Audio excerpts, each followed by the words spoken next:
Jupiter, a Good Karma Brands radio station. Today you get to decide, are you a player hater or are you happy that players are getting paid at the collegiate level? Live from the Anajar and Levine Accident Attorney Studios. The man your man could smell. Theo Dorsey is theoretically speaking. But are you a different animal and the same beast? What does that mean, Kobe Bryant? Streaming live on YouTube, here's Theo Dorsey. What a wonderful Thursday night, rolling into a beautiful Friday evening here on Theoretically Speaking. It's your boy Theo Dorsey, C-Cat, on the other side of the glass on the ones and twos. And on this blessed day where we learn that money is about to be pouring in for student athletes, at least now directly funded by their schools, for a guy like me, I'm a little excited about that. I'm happy about that. I think it's a good thing, but I know that I'm not maybe even on all the way the side of the popular opinion on this. The players are about to get paid. Now, you know, it was fun for me, C-Cat, watching last night's Eastern Conference Finals Game 2, watching the Celtics and the Pacers go after it. It was a pretty good game there in the first half. I kind of was triple screening it. I'm triple screening it. On one screen, I have Celtics-Pacers going back and forth. Early on, I thought the Pacers would cover. I know there's a lot of people out there mad at Rick Carlisle. We'll get to that later on. I was hoping the Pacers would cover so that I could stay up in our playoff payoff. Right now, we're not at 2-1 because you won last night and I didn't. Yeah. It's not about that. I'm triple screening Pacers-Celtics. Number one, because, well, Pacers-Celtics isn't Mavericks-Timberwolves, which is what we're getting tonight. But also, because on one screen, I have my laptop. I'm editing stuff that I'm doing, working on some stories for ESPN West Palm Play, which you should check out on YouTube. And then also, on my third screen, I have my phone in my hand. And I'm scrolling through and I'm reading tweets. I'm digging into articles because I am fascinated, absolutely fascinated about what's happening right now in the landscape of collegiate athletics, House versus NCAA. And what it pretty much delves out is that the NCAA, the Power 4 or 5 schools, whichever you want to call it, is going to now have the ability to and really going to be pressured to be paying players in a revenue-sharing way. That means that you don't just go to school and get NIL anymore. Now you can get maybe some NIL endorsement deals on top of a salary potentially in the NCAA if this does get passed by a judge. This right here is unprecedented. It is immaculate. This is the first time in the history of collegiate athletics that the NCAA is signing up for something like this. Not, hey, you can pay kids under the table. And not, oh, you can go ask boosters for money or get fans to donate money and then you get it to the kids. That way, now they are directly setting up an opportunity for pay for play. And for once, the bigwigs in the offices of the NCAA no longer able to sit around and do this. Hide the money, y'all. There's poor people around. With your broke ass. As it reads, this agreement would agree to compensate close to 25,000 athletes who attended the Division I colleges and were unable to take advantage of NIL. There were 3 active antitrust suits. I don't want to get into the explanation of this. I want to get to the meat of what we're hearing right now. College athletes are about to be able to get paid directly from schools. That means that the ones that are signing on National Signing Day, that means that the kids that are currently in school, the Shadur Sanders of the world, quarterback for Colorado, the Edwards, running back at Michigan. Who's your favorite college football player right now at Penn State for UC Cat? Drew Aller, quarterback who had a bad first season. I was about to say the Drew Aller stuff wasn't so hot. Are y'all optimism still out there for the Nittany Lions? I guess so. Yeah. I mean, schedule's easier this year than last year. Well, you know what? Sometimes people are incentivized to play better when they get paid better. And if this does pass, student athletes will be getting paid from the NCAA. I don't want to do something also unprecedented on a day like today. I don't want to try and big up or match the energy of the NCAA right now, but I might as well. For the first time in Theoretically Speaking history, we're actually going to open up the phone lines a little early here.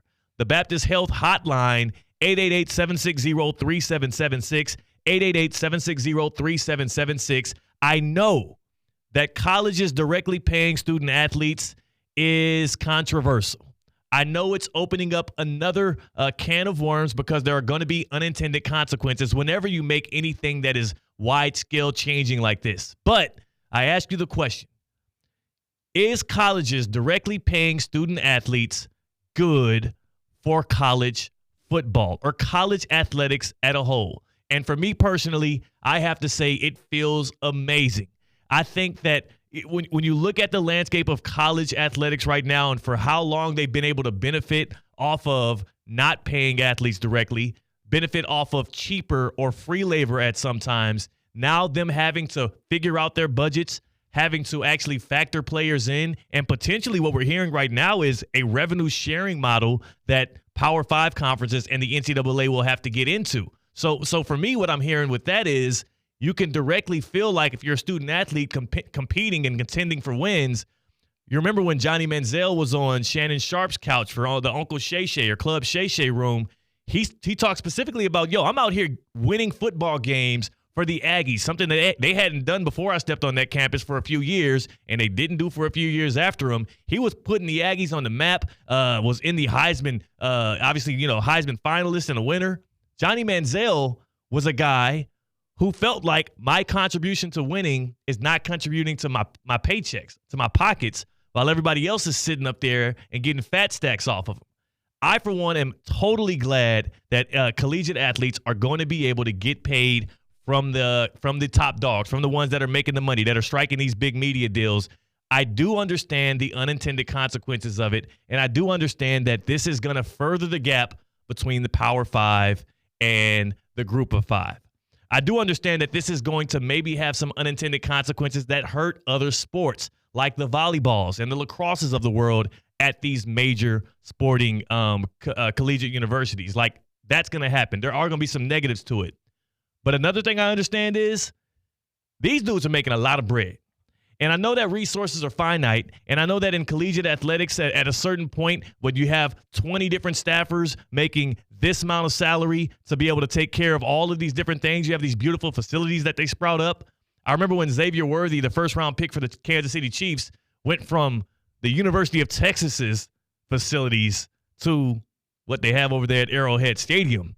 And he was like, this is a little bit poverty. Well, guess what? In the NFL, they're splitting the pie halfway. Now in the NCAA, Power 5 conferences are going to be able to split it about 20 to 22% if we're believing the reports and if the judge passes this.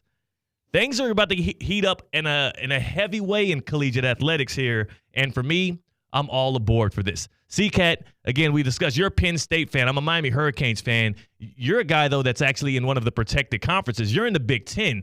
For you, there's actually way less downside to this. This gives, the Penn State squads and the teams in that conference with you a bit of a heads up, a bit of an edge. Yeah, absolutely, man. Penn State makes so much money off of football. Like, it's not just boosters. It's straight up profit off of tickets. It's straight up profit off of merchandise, off of parking. Like, they make all that money. It's time to give the guys that are on the gridiron, earning that popularity, earning those wins, earning that nationwide recognizable brand of Penn State. It's time they get a cut of the pie. It's about that time. And if you're wondering, like, okay, was this that big of a deal? Is this that life-changing? Paul Feinbaum earlier on ESPN, when you're trying to put this, every single time we have a big story, a big landmark decision, you try and put it within context of what else is going on in sports. Paul Feinbaum had a definitive statement earlier today on Get Up about what House versus the NCAA, and they're now knowing that there's going to be a potential for pay-for-play, specifically from schools to players, no middlemen. This is what Paul Feinbaum, how he contextualizes a big story like today's. But this is the most significant day in the history of the NCAA because the sham that the NCAA has always been is over. They have always fought on every mountain to defend the right that this is really amateur athletics when we've all known that has not been the case for a long time. And finally, they had to agree to it in court to avoid what? To avoid literally going out of business, because had this case gone to trial, they would have been wiped out. I mean, if you agree to settle something for $2.8 billion, can you imagine how much exposure you had? So the NCAA plus the conferences that were dragged into it alongside simply wave the white flag. They have the money. This isn't really to further student athletes, quote unquote, so to speak. This is to prevail and preserve their own ability to continue to be in existence. The NCAA is not out of nowhere just being altruistic. Oh man, we're gonna go out here and we're gonna take care of the people that are putting money in our pockets. No, Damn it, enough is enough. like, do you think that those guys that who I saw in the Big Ten there was a report that Jim Delaney, who's been retired since 2021, was the highest paid Big Ten employee last year with just under $6 million he acquired last year as a retired employee doing nothing for the Big Ten right now. You think a guy like him is like, oh, yeah, man, you know what? I just feel bad, man. I see the stories about these student athletes. I see the stories about these college basketball players talking about how they're hungry through March Madness, and I just wanted to do something to help the common man. No. The NCAA was about to implode because of all the antitrust lawsuits and because of all the rulings that were happening across the nation, that all of them were going in favor of the other side. You know what the NCAA did? They pulled a Rick Carlisle and they pulled the starters. They said, this thing's about over with. The ship is about to sink, and it's time for us to get out while we can. And what that results in is now, again, roughly $2.8 billion in NIL back pay over the next decade. And power conference schools, they're going to be able to share in the neighborhood of 20% of their revenue share with the players going forward. And when they say you're going to have the opportunity to, what that really means is you better. Because if you're Penn State, if you're USC in the Big Ten now, even if you're Miami in the ACC, and you want the Jaden Rashadas of the world, guess what? You're going to have to pay to get those guys in the same way that you had to pay to get them in for NIL. Now there's going to be a little more structure with it, and it's going to come directly from the school. And again, speaking of Jaden Rashada, you can maybe thank him and his situation that happened with the Gators out in Gainesville and even Arizona State for having some push into making this a reality. Players about to get paid now, man. This is a totally different world in college athletics. And Paul Feinbaum says it's the biggest day in the history of the NCAA. I'd say it's the biggest day since we learned that EA Sports was coming back out with the college football game.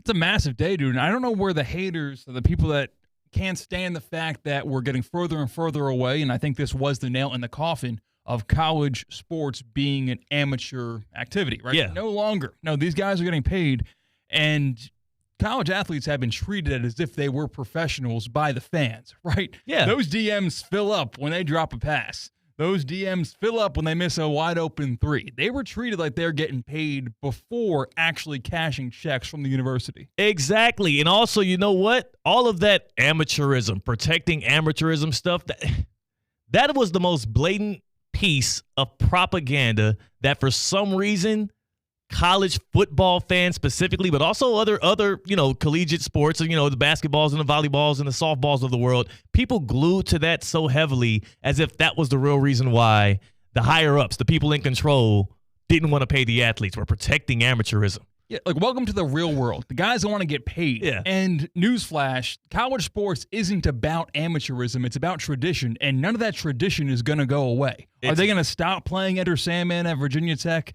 No. Are they going to stop jumping in the bushes at Auburn after a big win? No. It's still going to be the same product, if not a better product, on the field come fall. And is Notre Dame going to continue to disappoint us at the end of every year? Probably. Well, yeah, that's going to happen still. And that's the thing about collegiate athletics, too. I think the thing that is more damning, the thing that is more threatening to the traditions is all of the realignment and the teams no longer having the regional rivals and whatnot that you would have that you think back to and back in the day. And even currently right now, the fact that the Pac-12 is no longer going to be around. But paying these players, most certainly, I'm not worried about the ramifications outside of I do feel bad. I do feel bad for the non-revenue sports right now because those are going to be the people that feel it the worst, non-revenue sports, and then also some of the group of five teams who are already struggling to recruit in the NIL era now try and compete against schools that are actually allowed to pay players and see how many of those group of five teams actually jump on board with that. But I ask you again, is it good for sports? Is it good for collegiate athletics that schools can pay players directly. 888-760-3776, 888-760-3776. That's the number to call in to Theoretically Speaking. That is the Baptist Health Hotline. And are you experiencing foot and ankle pain and need to see an expert in the field? Baptist Health Orthopedic Care has a team of foot and ankle orthopedic surgeons and specialists who are regarded as leaders in their specialty. Visit baptisthealth.net/ortho to learn more today. Baptist Health Orthopedic Care combines its resources of experienced physicians and leading-edge treatments and technology to provide advanced orthopedic, foot and ankle, joint replacement, spine, and sports medicine care. Visit baptisthealth.net/ortho for more information today. Baptist Health Orthopedic Care has offices conveniently located in Palm Beach County through the Florida Keys. Learn more by visiting baptisthealth.net/ortho. It's a Top 5 Friday here on Theoretically Speaking. It's not just are we going to talk about the Eastern Conference Finals game too? Yes, I will get to that. I know Celtics fans probably want me to, own up to saying that they weren't going to be able to do it. I had the Pacers covering. There was a lot of issues that happened down the stretch in that game. There was an injury to Tyrese Halliburton. We'll get to all of that. But more importantly, it's Memorial Day weekend. You could tell around here that it's a holiday weekend because, on holiday Fridays. Yeah, no one shows up. Town. What is that about, man? We're still here. What if we did the same thing? We had dead air for an hour. Well, we're doing the opposite. We're doing the exact opposite. We're delivering right now. We're also going to bring in Chris Canty from Unsportsmanlike. You hear him on 6 to 10 a.m. Here on ESPN 106.3. We're bringing in Chris Canty because I need some help. I am moving on from my young adulthood. I'm moving into my middle-agedom. And for my birthday this year, C-Cat, which is coming up on Tuesday, I'm getting myself a grill. Wow. I'm getting myself a grill. I'm becoming a man. I'm going to figure it out. I'm going to learn how to cook the meats. And to help me get started with that, we're going to lean on Chris Canty from Unsportsmanlike, who had a huge, colossal take on grills. So I need to, before I purchase that grill, before I get that for my birthday, I need to run by the specs on him so I'm not embarrassed. Good idea. We got to do this the right way. Theoretically speaking, when we come back, we have Chris Canty. We'll talk some playoffs. We'll talk some grilling. We'll talk some Memorial Day weekend. That's C-Cat. I'm Theo Dorsey. We're Theoretically Speaking on ESPN 106.3. Live from the Anajar and Levine Accident Attorney Studios. Anajar and Levine Accident Attorneys. Call 1-800-747-FREE. This